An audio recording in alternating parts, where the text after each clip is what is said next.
That was 5th of June, the sister was getting married, and the 2nd of June we read in the papers, Army in the Golden Temple.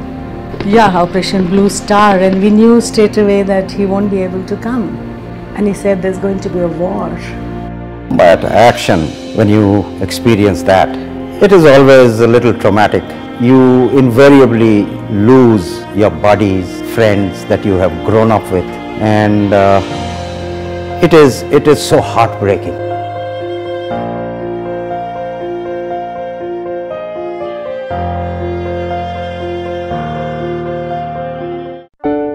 I'm Chitra Jha, married to this wonderful man, Major General Somnath Jha. Though when I married him, he was a captain, and I loved that 3 stars on his shoulders. And I came from completely civilian background. My father was an educationist. I had never seen an army officer before. And it so happened that as Providence would have it, I myself joined the army as a nursing cadet. So once I was in the world of army, then it was only army officers that one looked at. And Somnath fit that picture perfectly. Why I joined the army? I think it was destined. My father was in the army. My grandfather was also in the army. And I think it was very natural that I joined the army. That is all I wanted to do ever since I was a kid. But yes, army I had to join. I was in fact late applying for IMA and CDS examination. So I had about a year between finishing college and actually joining the Indian Military Academy. So I'd got myself a job, and a pretty good job too. In fact, my boss was very upset when I went for my SSB and I cleared everything, and my call up came, and he said, "Are you mad? You're leaving this job?" He said, "What are they going to pay you?" You know, I already had a salary of 1,200 rupees those days. And the starting salary in the army, of course, was 750 as an officer. So he said, "You're going to a lower salary?" He said, "You are plain mad." So my mind was made up. There was nothing that was going to come between me and the army. Well, the Indian Military Academy, I think it is by far one of the finest institutions in the world. It does a great job. It does a great job of turning around young men, many from the CV street, just turning them around to be soldiers, officers and gentlemen. In fact, anything I learnt in the Indian Military Academy, I have not forgotten even till today. I mean, hats off to the system, and my hats off to the wonderful instructors we had, whether they were officers, JCOs or NCOs. Of course, one can never forget your drill instructors who taught you discipline, gave you the military bearing. They are a breed that you will never forget. No soldier can forget his drill instructor. He can forget everybody else. So what you learn at the IMA, it forms the bedrock of your being a soldier, an officer and a gentleman. Of course, when you go there as a civilian kid, they treat you rather shabbily, but then that's part of the training.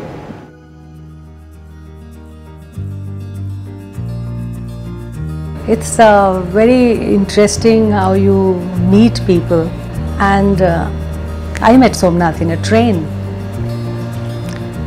I was from Punjab. My parents lived in Punjab in a small town called Rajpura, and I was posted in Command Hospital, Calcutta. And Somnath's unit was in Punjab, in Kapurthala, and his parents, his father lived in Calcutta. So it so happened that I was coming back after my leave, and he was coming home on leave, and we happened to travel in the same train. I was sitting on this berth, lower berth, and one young man comes and says, you know, may I use this seat? And I look up at him, I mean, whoever talks like that, may I use this seat? So formal. I said, please. And then he sits there, and I can see by his look he's a Fauji, and I don't care. I'm reading my book or something. And after a while, the TT comes and he allots him the berth above me, and like, okay. And then we start talking, and I find him as an interesting, very, I would say, learned, knows about so many things, and then we keep chatting, and then he said, you know, can I drop you to the hospital? So I said, yeah, okay, do that. And the next day he called me up and he said, you know, I have to go to somebody's asked me for this Shakha Paula, you know, the Bengali married women wear. So from the unit, and I have to go to Kalighat to buy Shakha Paula, and would you come to help? I mean, not that I had any clue about Shakha Paula, but I said, yeah, sure. So we went and bought whatever we needed to buy, and then he said, let's go home. And for me it was, oh my God, I mean, I don't know. But then we did go home, and I saw, like, he comes from a Ladila home. That was like, so yeah, but he had very short leave, so he went back after that. But I made great friends in his sisters and his father and his sister's children, and Calcutta wasn't the same after that. I had a home and lovely people, and looking forward to his coming back. And we wrote letters every day we wrote letters. And you know, I had told my mother कि शादी के बारे में बात नहीं करेंगे. But mothers are mothers, you know, and she said कि कुछ तो, you know, she's saying शादी के बारे में बात नहीं करेंगे, but कुछ एक रोका या कुछ तो ऐसा कर दो. So Somnath said कर दो. So my mother said कि ऐसे थोड़ी होता है, we have to speak to your father. So Somnath was like, शादी मुझे करनी है कि मेरे father को करनी है? And so my mother just put a tika on his head and gave him a nariyal and I think some 11 rupees, and we were engaged. When I look back, you know, and that has been the story of our life after that as well, that the army officers never know when their leave will start, so invariably we traveled, you know, at the last minute reservations, which are like difficult to come by. In fact, I opted only for the infantry, I remember, as a gentleman cadet.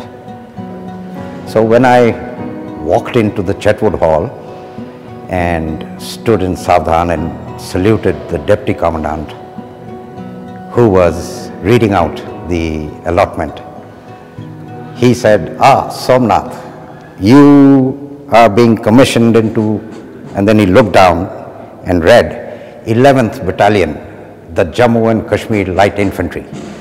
Now the Jackalai then was a very young regiment. It had become part of Indian Army just in 1972, just 8 years ago. And very few people had heard of this regiment.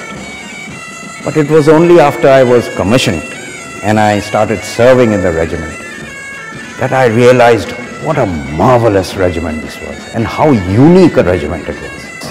It is the only regiment that was created after independence. All our infantry regiments were regiments created during the British time. It was actually put together as a regiment from among the volunteers in Jammu Kashmir who came up to fight with the Pakistanis, their raiders, to protect their homeland. So it was just a lot of patriots who just came with anything that they had, whether an old musket or or gun or sword or lathi or spear and ward off these raiders who were attacking Jammu and Kashmir. And in 1976, the name was changed from J&K Militia to Jammu and Kashmir Light Infantry. So I come from that regiment, a regiment born from patriots, born, not created. And the unique part about my regiment is that my regiment, the class composition is 50% Musalman. Unparalleled in this country. All our troops are from the state of J&K. And today it is one of the finest regiments, and I am so proud to have served in this regiment. I'll give you an example of my own battalion, the battle which gave us the battle honor in 1971. Total manpower on that post were 24. 24 men under one officer fought off 3 battalion attacks, and the post did not fall. Our troops went down to the slopes of the post, picked up the bodies and did the last rites. 128 dead were picked up of the enemy. Now that is the way our troops fight. They are absolutely marvelous. They are lions in war. And I have had the privilege of having seen many a combat situation along with my troops and led them. It is such a proud feeling to have commanded such fine troops.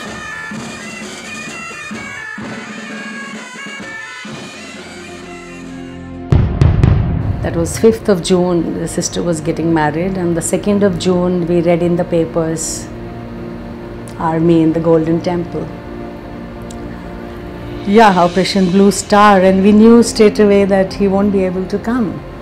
But we still were hoping, and he said there's going to be a war. Because when I think that's my perspective now, because as he drove from Amritsar to Ambala, and there was so much army everywhere, and maybe that was the impression that there's going to be a war. And I said, if there's going to be a war, we have to get married. And he said, no, if there's going to be a war, we should not get married. But I prevailed. And next day in the morning, we announced to the family that we want to get married. So our marriage itself, I think, was born through violence, through war, through combat. But action, when you experience that, it is always a little traumatic, because you invariably lose your buddies, friends that you have grown up with, and it is so heartbreaking. I have seen enough right from my first combat experience, when I lost my own buddy on my own lap. I couldn't save his life, and I saw men sacrificing their lives in the line of duty in front of my eyes. There was one non-commissioned officer who was blown up by a rocket fired from across, and the rocket landed at his feet, exploded, and he was literally lifted up by the explosion. And I was maybe about 25 meters behind him. But suddenly this man was just gone. It is never a very pleasant experience. It is never a very pleasant experience. And that is the reason that prompted me to undertake this Homage journey. And when I have gone through this homage that I paid not just to the men, the brave men that I knew personally, but to every brave soldier that has laid down their lives for our country since independence. In 95, after he had just come back from his UN posting, we were very sure that we should be traveling the world. He said that the world is so amazing and we need to be traveling and we can do voluntary work. So finally, when the retirement was coming and we were very sure that we are not going to lead a settled life and we will be traveling. So now the decision what to do with our stuff, and somebody had told me that Mahavir took 1 year, to renounce his kingdom. So for me that 1 year kind of stuck, and I told Somnath that we will start it 1 year in advance, so that in the last minute we don't have to, be worrying whom to give what, and we'll start giving away our stuff. What all can be easily given away and what all is either too precious to us to be given away, or it is of no use to anybody. So our letters and our photographs fell in those categories, and there were lots of letters because we wrote, like I said, we wrote every day and we wrote long letters.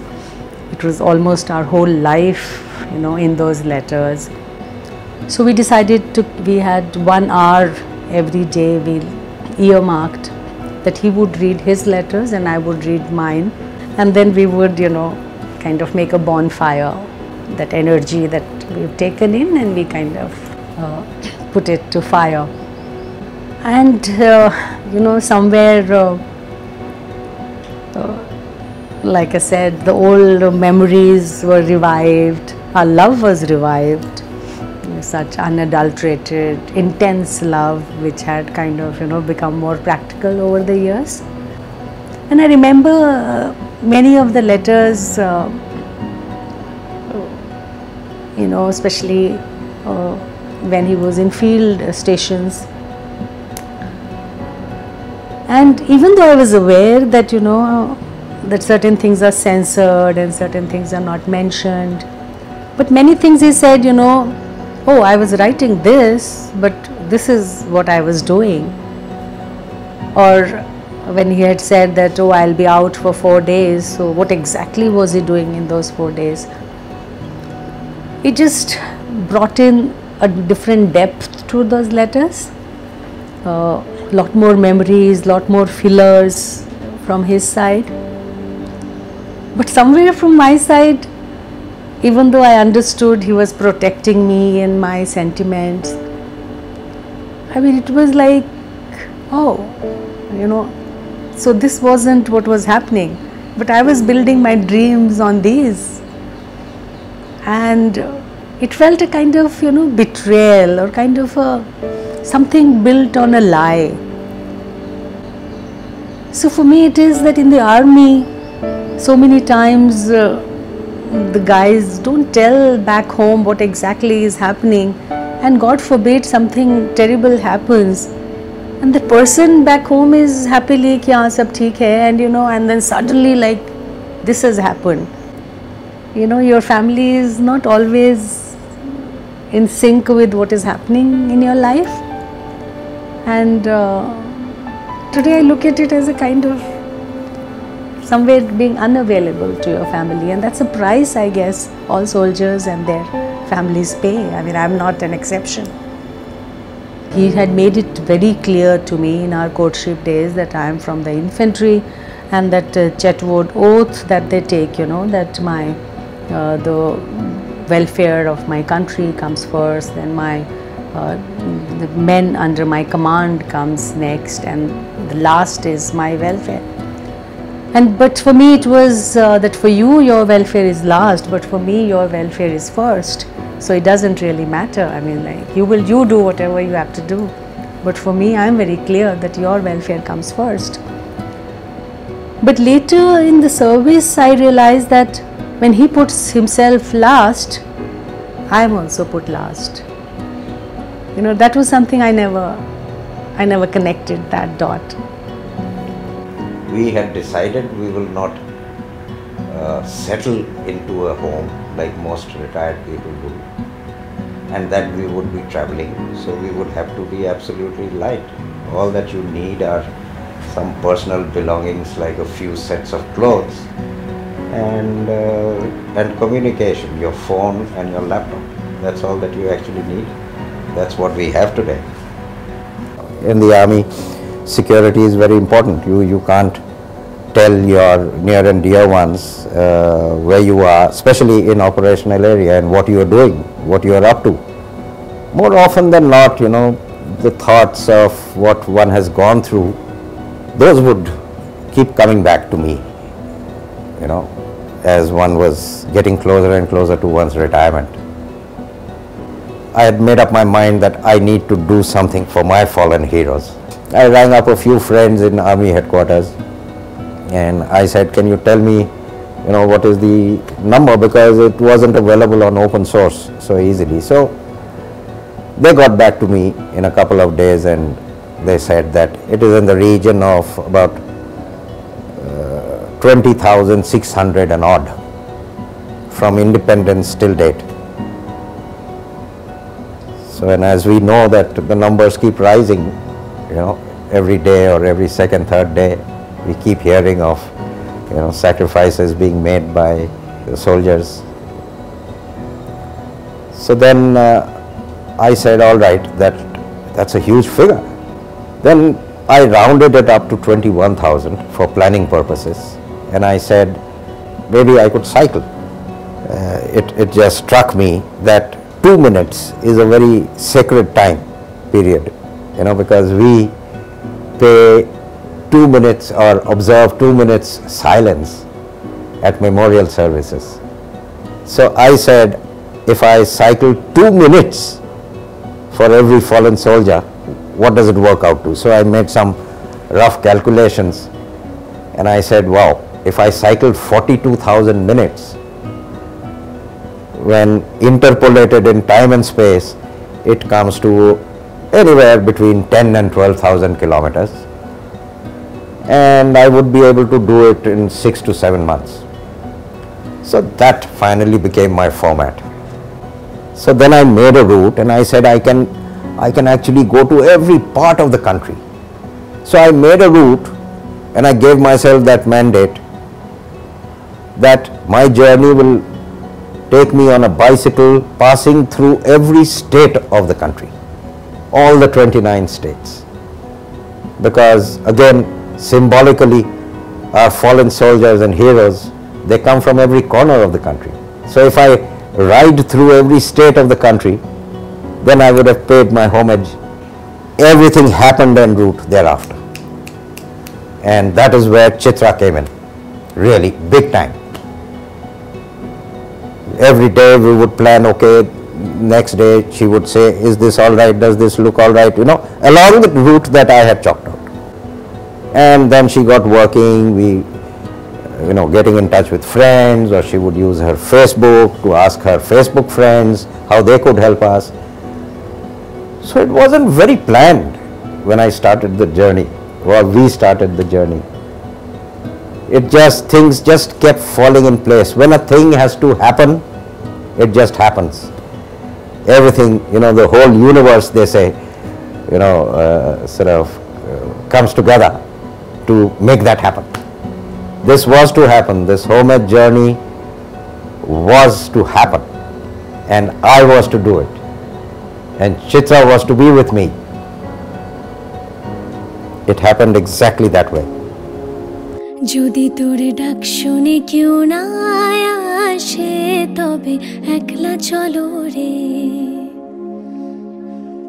যদি তোরে ডাক শুনে কেউ না আসে তবে একলা চলো রে একলা চলো একলা চলো একলা চলো একলা চলো রে যদি তোরে ডাক শুনে কেউ না আসে তবে একলা চলো রে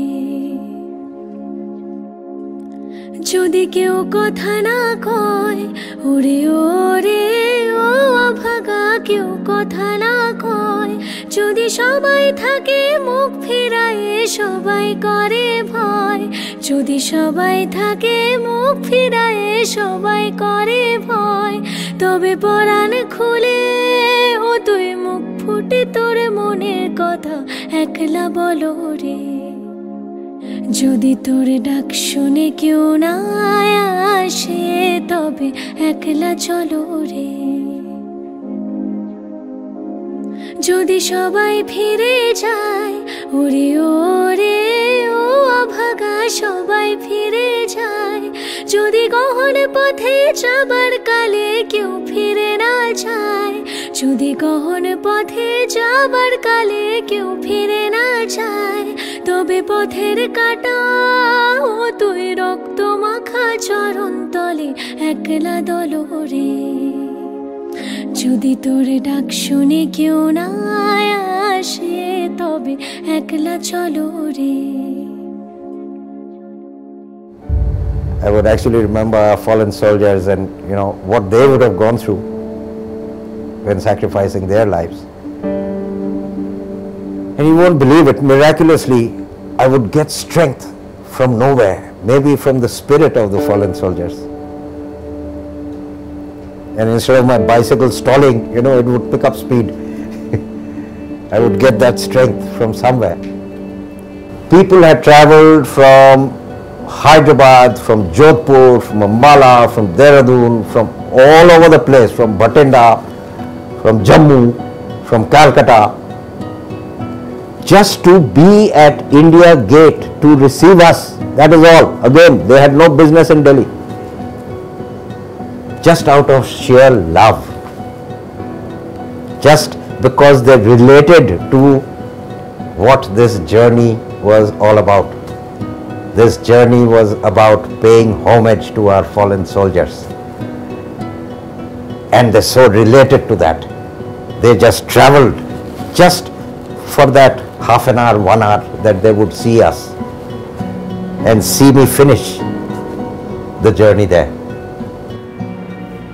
Since childhood, the Lata Mangeshkar song "Ae Mere Watan Ke Logo" used to fill my eyes with tears, and I would always, when she said Jai Hind Ki Sena, but through this journey, with the support that we got from citizens of this country, so I would always say Jai Hind Ki Sena or Jai Hind Ki Janta. Thank you so much for all the support and love. Thank you. That is our duty as citizens of this country and of this planet to those brave men who sacrificed their lives for us. Jai Hind.